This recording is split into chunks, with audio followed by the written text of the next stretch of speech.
वफाक के पास NFC के तहत 42.5% फंड्स नाकाफी करार। IMF का NFC पर नजरसानी का मुतालबा। IMF और हुकूमत के दरमियान जो गुफ्तगू हो रही थी, ये इंकशाफ हुआ है कि हुकूमत इस हवाले से पिछले 2 दिनों से झूठ बोल रही थी। नाक से लकीरें निकालने का टाइम ही नहीं हुआ सिर्फ, बल्कि नाक से लकीरें निकलवा दी गई हैं। अमेरिका में पाकिस्तान के खिलाफ एहतजाज किया। IMF से कह रहे हैं पाकिस्तान से मुआहिदा ना किया जाए। उन्हें ये एम्फसाइज करे, उनके ऊपर ये जोर दे कि पाकिस्तान में इलेक्शन के जो नताइज हैं 8 फरवरी 2024 के इलेक्शन के नताइज, उन्हें स्क्रूटनाइज करने की जरूरत है। और किसी में हौसला नहीं है, जैसे कहते हैं ना बिल्ली के गले में घंटी कौन बांधेगा, तो वो है नहीं यहाँ पे। मेरा ये चैनल सब्सक्राइब करें और मेरे हर अपडेट आपको मिले, इसके लिए बेल आइकन जरूर दबाइएगा। आप सभी को मेरी ढेर सारी शुभकामनाएं। पाकिस्तान का सबसे बड़ा चैलेंज जो है करप्शन है। मेरी ख्वाहिश है कि मेरी ख्वाहिश ये होगी कि जो लोग ये मुसलसल ऐलान कर रहे हैं कि हम तनख्वाहें नहीं लेंगे, मेरी ये गुजारिश होगी, उनसे मिन्नत होगी, यार भैया तनख्वाह ले लो लेकिन लूटो ना यार।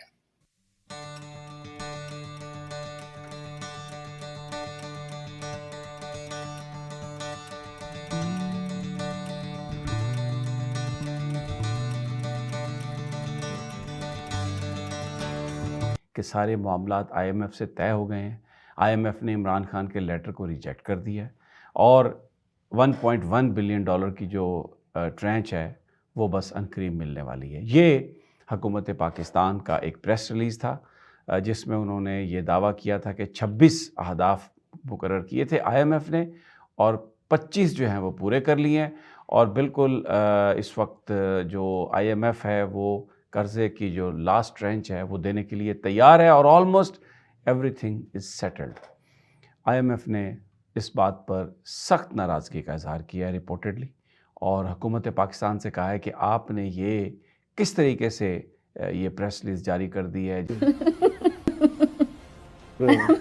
जिसमें ये दावे किए गए। सिर्फ यही नहीं था, जो हुकूमत के हामी जर्नलिस्ट हैं, बड़े बड़े नाम हैं, अंसार अब्बासी साहब ने एक कॉलम लिख दिया और उन्होंने कहा कि बस अभी, और पूरा 1 ट्रिलियन तक का वो ले गए कि किस तरह से पैसे आएंगे, किस तरह से जाएंगे। अमीर आदमी देखा नहीं कि भिखारी की तरह भीख मांगना शुरू, और ये हुकूमत जो है किस तरह से डिलीवर करेगी। और अब ख़तरा जो है सिर्फ इसी चीज़ से है कि कहीं हुकूमत की जो परफॉर्मेंस है अगर वो ख़राब रही तो फिर ये मामला हल नहीं होगा। कितना बड़ा ये झूठ है। सबके सब चोर हैं साले। हजरात, नाक से लकीरें निकालने का वक्त हुआ चाहता है। नाक से लकीरें निकालने का टाइम ही नहीं हुआ सिर्फ, बल्कि नाक से लकीरें निकलवा दी गई हैं। मुझे लगता है कि सिर्फ लकीरें ही नहीं निकलवाई गई, बल्कि उठक बैठक भी करवाई गई है, बल्कि थोड़ी बहुत पिटाई भी की गई है। पिटाई का पता नहीं, लेकिन डांट डपट तो हो गई है। और IMF के मिशन ने पाकिस्तान फाइनेंस मिनिस्ट्री के साथ कुछ अच्छा सलूक नहीं किया। गजब बेइज्जती है। आप जानते हैं कि IMF का मिशन जो कि रिव्यू टॉक्स के लिए पाकिस्तान में मौजूद है, जब ये पहुंचा था तो मैंने साथ ही आपको कल बताई थी उसकी सारी रिपोर्ट कि अब उनसे टॉक्स होंगी। लेकिन टॉक्स स्टार्ट होने से पहले ही IMF के मिशन ने शदीद गुस्से का इजहार किया है और बहुत बुरे तरीके से डांटा है पाकिस्तान की फाइनेंस मिनिस्ट्री को। और हुआ क्या है? हुआ ये है कि IMF के मिशन के चीफ जो हैं नेथन पोर्टर, उन्होंने कहा कि ये आपने क्या किया है, तुसी की कीता है। और उन्होंने डिस्प्लेयर एक्सप्रेस किया पाकिस्तान की फाइनेंस टीम पर कि आपने हमसे टॉक्स के बगैर, हमसे पूछे बगैर आपने ये हैंड आउट कैसे जारी कर दिया। ठीक है जी। और वो हैंड आउट क्या था?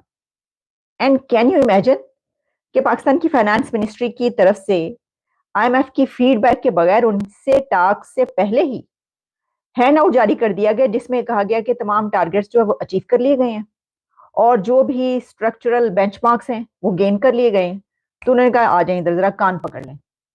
तो IMF की टीम ने लिटरली कान पकड़वा दिए हैं।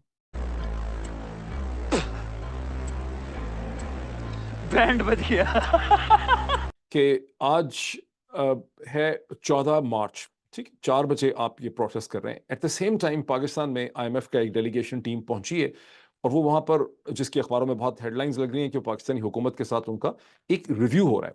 वो रिव्यू उनका किस चीज का हो रहा है? वो रिव्यू उनका उस स्टैंड बाय एग्रीमेंट या अरेंजमेंट का हो रहा है, SBA का, जो पिछले साल एग्री हुआ था $3 बिलियन का, जिसके नतीजे में अब तक $1.9 बिलियन 2 कैशेस में डिस्पर्स हो चुके हैं। उसकी आखिरी डिस्बर्समेंट जो है वो $1.1 बिलियन की होनी है। ठीक, तो जो एक्चुअल IMF का प्रोग्राम है जिसके हवाले से ये प्रोटेस्ट जो है वो हो रही है इलेक्शन की, वो नेक्स्ट प्रोग्राम है, वो ये प्रोग्राम नहीं है जिसका IMF पहले ही डिसाइड कर चुकी है। लेकिन वो कहते हैं हम तनख्वाह नहीं लेके हम लूटेंगे, हम वारदात डालेंगे। जो भी देखे ना, तनख्वाह कोई नहीं लेता, कहते कि तनख्वाह का क्या लेके करना है यार, ये क्या है, ये पीनट्स है, हम तो लूटेंगे भाई, ये चंद लाख दे रहे हो, हम तो अरबों के हिसाब से लेने के चक्कर में है। तो दूसरा, IMF वहां पहुंच चुकी है। मैं हैरान हूं ब्रैग किस बात पे किए जा रहे। देखें ब्रैग क्या कहते, पहले हम IMF को मिलने के लिए अमेरिका जाते थे या दुबई में मिलते थे, वो पाकिस्तान नहीं आते थे, अब वो पाकिस्तान आ गए हैं, इसको सेलिब्रेट किया जा रहा है। दे दे अल्लाह के नाम पे दे दे, इंटरनेशनल फकीर आए हैं। कहते देखें हमारी रिप्यूट कितनी अच्छी है कि वो खुद चल के आ गए हैं। ओ खुदा का नाम लो यार, IMF तुम्हें कंट्रोल करेगी, तुम्हारा बजट वो बनाएगी। तुम तो मजाक कर रहे हो ना, ये जो 250 मिलियन लोग हैं जिनके गुर्दे बेच रहे हो, ये तो किस्तें तो इन्होंने देनी है IMF की।